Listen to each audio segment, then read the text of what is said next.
Here we are, day 2 in sunny Costa Rica. As you can see behind us, we're literally in the jungle, which is amazing and beautiful.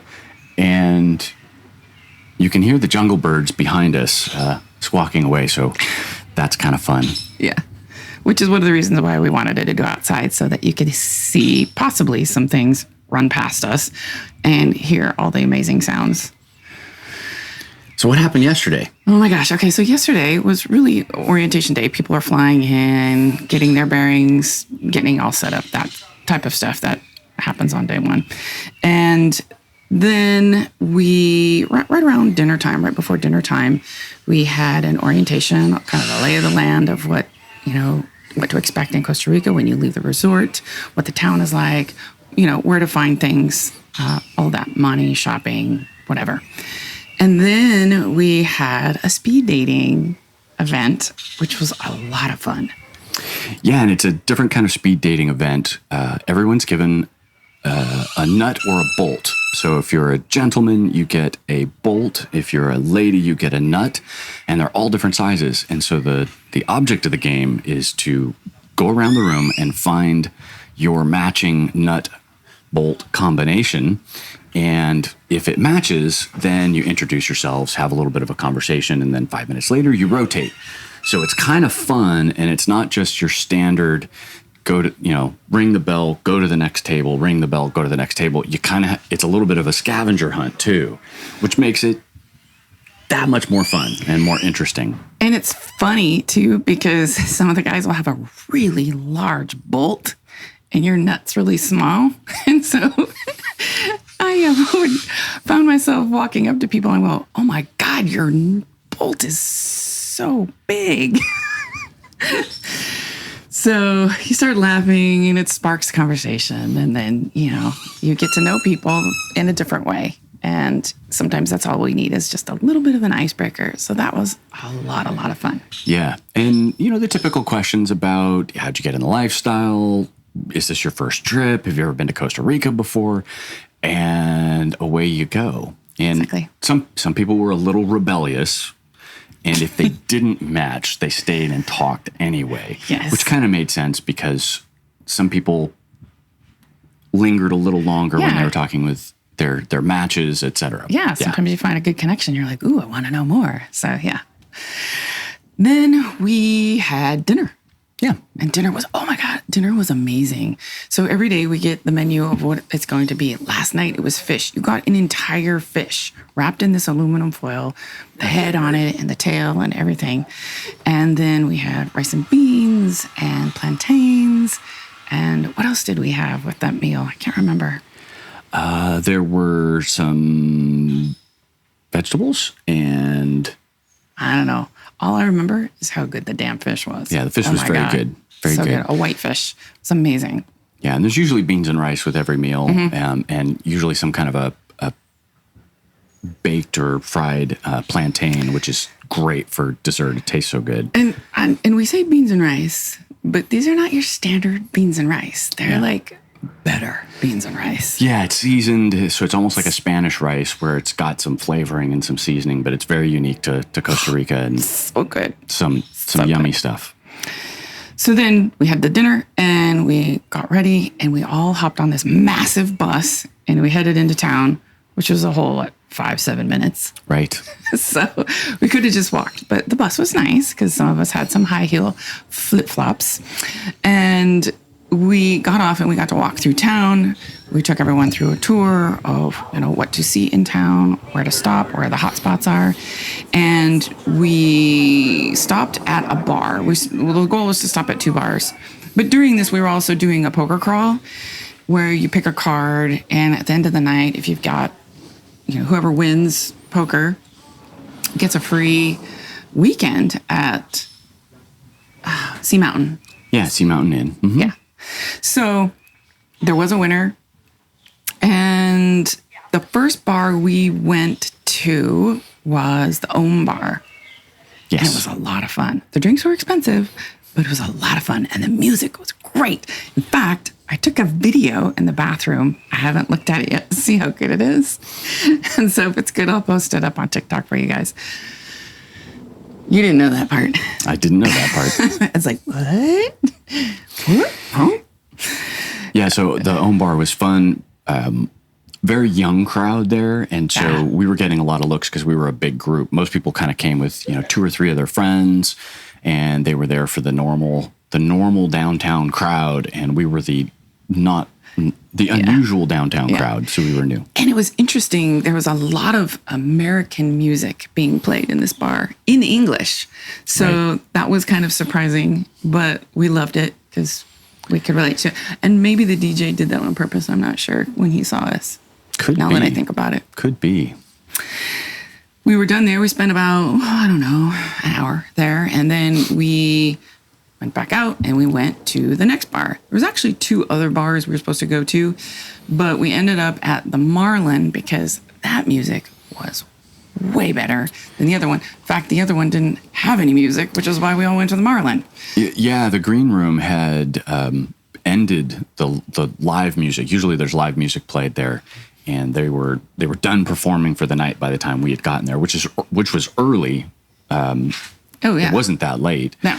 And so we all kind of migrated over to the Black Marlin, which was laser lights, discotheque, stripper pole in the middle of the room. A lot of people having fun, a lot of people taking their turn on the pole, and it was a lot of fun. Yeah, guys and girls were on the pole, and apparently we were making such a big scene that the locals were shooting TikTok videos of us, and the DJ was shooting TikTok videos of us. So we may be in a bunch of Costa Rican TikTok accounts showing up in social media. So we'll see. Yes, it was. Oh my God. So much fun. So much fun. We drank a lot. It was a lot of fun. I danced a lot. Oh my God. And my body is sore today. Oh, yeah. Back. Yeah. Between the hiking before up at Arenal and yesterday walking around and bobbing in the pool. This is a very active trip. So if you come with us, it's you do have your relaxing time by the pool, but you're also out on excursions, either hosted by us that you pay for as part of your package, or you go do extra ones because you have free days as well. So people are coordinating their own excursions that they want to go on their free days, which are Monday and Wednesday. So we're trying to choose which ones that we want to go on and then coordinate that with others because it's fun to do things with others. Ha! Imagine that. Some of the ones that we find intriguing are the chocolate tour because there's also a butterfly enclosure nearby. You get to actually make your own chocolate. Of course, see the history of it, walk through the field, all behind the scenes, which I personally love. And there's a rappel down the waterfall. And of course, you can ATV and horseback ride and zip line and all that stuff. Right. Most of what we have done before in previous vacations. So we want to do something a little different. Because we're always into trying new things. Variety is the spice of life. All right. Last stop of last night was the Cocal Hotel, which is a hotel that's been not set up. It's a very old hotel. And so the owners decided that they would make this hotel a place for the prostitutes, because prostitution is legal, to come and have a safe place to meet the men and then take them to the hotel room and, have a good time. Right. So since prostitution, like I said, is legal here, all the women are licensed, they have regular health checks, and they carry this card and health card around with them. So if you are curious about a Cocal girl, which they call them the Cocal girls instead of a prostitute, you can always ask for her card if you want to check to see if she's licensed and safe and SDI safe and all that stuff. So yeah, it was an amazing place. You go in, there's a pool, there's music, my God, the food was amazing there. And like most stripper clubs, the food is pretty good. So the women they looked a little younger this time than 3 years ago when we were there. Yeah, there wasn't as much of a variety of body shapes and ages as the last time we were here. Yeah. They did seem a lot younger than they did previously. Or maybe we're just older. I don't know. There is that. But it was fun to see all the sexy ladies and the men hanging out and kind of how this process worked and how the ladies would, sort of, saddle up to the guy. And if the guy, how they negotiated, right? Business, right? Right. But it was very, very safe. And it was fun to be with our group and watching and observing, having drinks and food. And yeah, it's entertaining just because of the scene and how everyone's interacting. There was a woman walking around, I think, trying to sell a purse, a knit purse, which was very interesting. What she was doing? I'm not sure exactly what she was doing, but it looked like that. I thought it was just her technique of trying to I don't know. Lure the man over. It was a little confusing as to what she was actually trying to accomplish, but it was interesting to say the least. I know. The other thing that's really interesting about sex work in Costa Rica is pimps and madams are not allowed. They're independent contractors. They're their own entrepreneur. It's their own business. So it kind of changes the dynamics, and the government doesn't believe in exploitation. These are women who are out there doing their own thing. So it's different. It's a lot different than what we have in the United States, and it seems to be working for them in the local economy. So yeah, and it you're not going to stop that type of profession, sex work, or right. Things that you choose to do. No matter how many regulations you put on it. So what they did is they just made it safer. That way, people aren't on the streets having to. I don't know, being in risky situations sometimes. Right. This is very safe for them. And so it's great. I mean, it's a win-win for everybody, quite honestly. Yeah. But like I said, very different dynamic than what we have in the United States, where it's shunned, it's shamed, it's illegal, so it's a very risky process. You can't report someone abusing a sex worker because it's a crime to even engage in that. And so there's just a whole bunch of layers of how that just doesn't work for anybody. Anybody can be taken advantage of in that situation. And here, because it is legal and regulated and controlled, it seems to be working very well for them. And it's been going for forever. Yeah, many, many years. So that was fun. We got to really enjoy that environment. And then I was tired. Yeah, so we came home and did our own thing. We did. We considered dipping ourselves into the pool to cool off, but I was very tired. I just needed to sleep. But we didn't sleep. No, there were other activities. Nocturnal activities that occurred. The bar, the dancing, the drinks, and all those sexy ladies at the Cocal Hotel really got me turned on. So I had my way with Ed last night. Did our thing. So today... Always a good time. Yeah, I enjoyed it. Let's see, what else? Oh, yesterday we kind of glossed over that. We kind of glossed over the pool time, which was standard pool time. Honestly, sure. A lot of naked bodies. We had the theme was animal print. So a lot of people had animal ears, animal bathing suit, maybe bottoms or a top if you wore both. And we had the bull in the pool. The riding. What do you call it? Just the riding bull? Yeah, it's an inflatable bull that kind of rocks around. And so you all know what it is. People were practicing because at the end of the week, there's going to be a contest to see who can stay on the longest. Yes. So that'll be fun. Yes.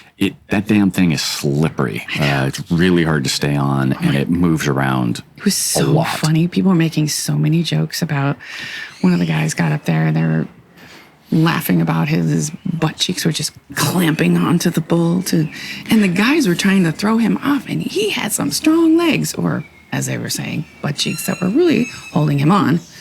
And then one of our other lady friends, she was in the pool without a bathing suit, and she was making fun of herself about having to put her butt up in the air and throw her leg over, and now you could see all the way up to her cervix to China.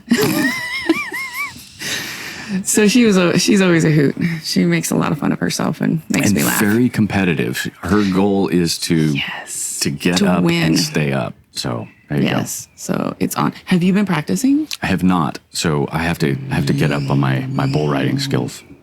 Today we're going to have some pool games. We are going to talk about that tomorrow. And I think, one last thing that was really exciting about yesterday. Talk about it.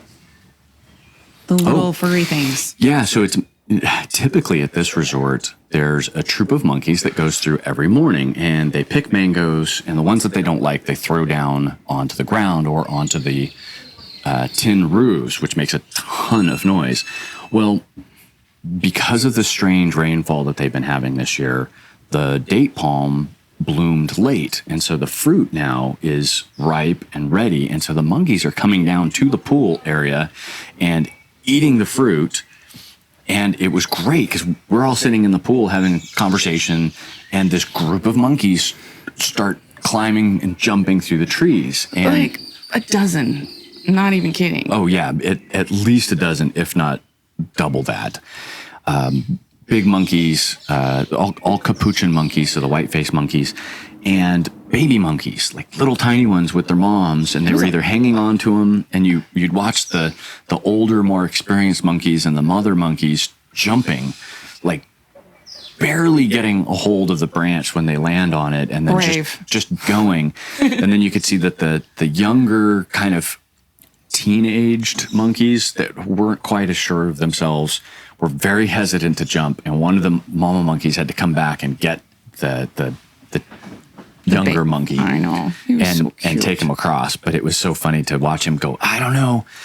I'm not sure if I can make it. And he'd go down and up the banana leaf, and it was quite entertaining, and everybody got to see a little Discovery Channel action at the pool. And I love how we do things just like animals do, or yes, we're similar in the sense where you need some momentum. So they would literally like go back and then launch themselves forward. They didn't just go boing, right? They catapulted themselves from one tree to the next. Yeah. And it was just fun to kind of see them do this whole process and go from tree to tree to tree and tree. Yeah. So we'll see more of them today. We'll see more of the bats. There's a bat up underneath our roof. I know. So super cute. Bats. They're so cute. Little fuzzy guys. And then all kinds of other wildlife running around. Iguanas and little spiders making nests. So yeah, good stuff. Lots of fun. All right, everyone. That is it for day 2. Well, the day 1 recap, second recording. But yes. Yeah, it is day 2. But day 1 recording. Sorry. It's going to be a long one. All right. Talk to you later.